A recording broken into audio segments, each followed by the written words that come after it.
ঠিবা অঞ্চলে কুয়ে নদীর বাঁধ পরিদর্শনে প্রশাসন। লাভপুরের ঠিবা অঞ্চলের বলরামপুর গ্রামে শুক্রবার দুপুরে কুয়ে নদীর বাঁধ পরিদর্শন করলেন লাভপুর ব্লক প্রশাসন ও সেচ দপ্তরের আধিকারিকরা। উপস্থিত ছিলেন বিধায়ক অভিজিৎ সিংহ, সমষ্টি উন্নয়ন আধিকারিক শিশুতোষ প্রামাণিক, কিন্নাহার থানার ওসি অমিতাভ পাল, ময়ূরাক্ষী সেচ বিভাগের এসই সমর সরকার প্রমুখ। তারা এদিন সমগ্র বাঁধ পরিদর্শন করে সংশ্লিষ্ট এলাকার ম্যাপ খতিয়ে দেখে কোথায় কিভাবে সংস্কার করা হবে নদী বাঁধ এবং কতটা জায়গা জুড়ে ওই বাঁধ সংস্কার হবে, মূলত তা নিয়েই আলোচনা হয়ে থাকে। বিধায়ক অভিজিৎ সিংহ জানান, লাভপুর ব্লকের মধ্যে ওই কুয়ে নদীর 12 কিলোমিটার পরিধি আছে, যেখানে বিপজ্জনকভাবে বাঁধ ভেঙে যায়। সেই এলাকার 12 কিলোমিটারের মধ্যে 3 থেকে 4 কিলোমিটার চিহ্নিত করা হয়েছে।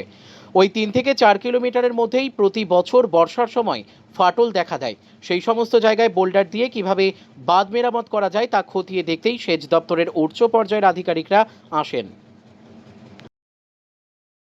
জানেন যে আমাদের লাভপুর ব্লকের মধ্যে এই কুয়ে নদীর বাঁধ ভেঙে প্রত্যেক বছরই দুকুল প্লাবিত হয়ে যায় এবং গ্রাম তার সঙ্গে কৃষি জমি সমস্ত জলের তলায় থাকে এবং কৃষকদের এবং সাধারণ মানুষের অনেক অসুবিধা হয়।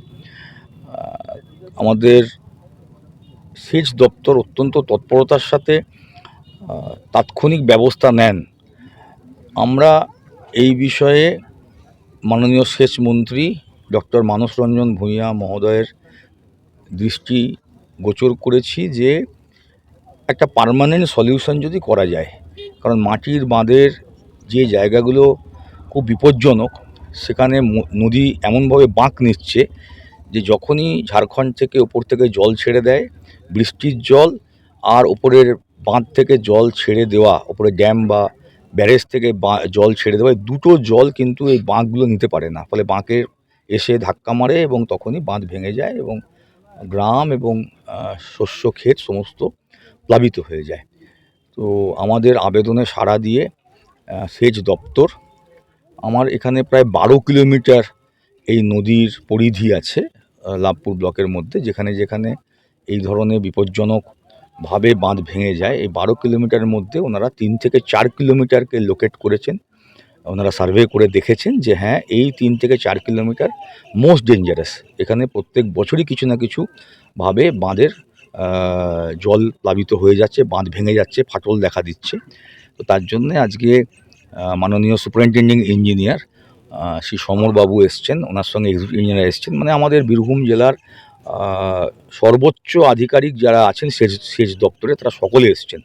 এবং আমাদের কিছুদিন আগে সিউড়িতে একটি হাই লেভেল মিটিং হয় এবং সেখানে আমি লাভপুরের বিধায়ক হিসেবে এটা তুলে ধরেছিলাম যে টোটাল 12 কিলোমিটার যে নদী লাভপুরের ওপর দিয়ে যাচ্ছে এবং তারপরে মুর্শিদাবাদ চলে গেছে, এই 12 কিলোমিটারই যে সব জায়গায় খারাপ তা নয়, অন্তত মোস্ট আর্জেন্ট যে জায়গাগুলো খারাপ, যেখানে বোল্ডার দিয়ে পার্মানেন্ট কিছু করা যাবে, কারণ মাটির বাঁধ দিয়ে করতে গেলে আমরা বারবার দেখছি যে সেটা টিকছে না, অথচ সরকারের খরচা হচ্ছে। একবার ভাঙলেই 30 লাখ, 35 লাখ, 40 লাখ করে খরচা হচ্ছে সরকারের। তো সেটা সেই হাই লেভেল মিটিংয়ে গৃহীত হয়েছে এবং তার জন্যে আজকে সুপারিনটেন্ডেন্ট ইঞ্জিনিয়ার সাহেব এসছেন তার পুরো টিম নিয়ে, এবং তারা অলরেডি একটা সার্ভে করে প্ল্যান এস্টিমেট করেছেন। আজকে এটা ফাইনাল, যেহেতু উনি নিজে এসছেন, আজকে এটা ফাইনাল করে আমার সাথে আমাদের শ্রী আব্দুল মান্নান সাহেব, শ্রী তরুণ চক্রবর্তী, শ্রী শোভন চৌধুরী, আমাদের শ্রী শিশুতোষ প্রামাণিক বিডিও সাহেব, আমাদের ওসি কিন্নাহার এবং এখানকার পঞ্চায়েতের প্রতিনিধি সকলে আছেন। তো সেই জন্যে মূলত আমাদের এখানকার যারা জনপ্রতিনিধি এবং গ্রামবাসী তারাই আজকে ওনার সঙ্গে ঘুরে ঘুরে, আমি প্রাথমিকভাবে এখন দেখে গেলাম, ওনার সঙ্গে আলোচনা হলো। এবার ওনারা আজকে এই যে 3 থেকে 4 কিলোমিটার যেটা ওনারা লোকেট করেছেন যে এইটা সবথেকে খারাপ, এখানে পার্মানেন্ট একটা সলিউশনের জন্যে বোল্ডার দিয়ে যেভাবে ওনাদের টেকনিক্যাল যা ওনাদের করার সেটা ওনারা করবেন। আমরা ধন্যবাদ জানাই মাননীয় মুখ্যমন্ত্রী মমতা বন্দ্যোপাধ্যায়কে।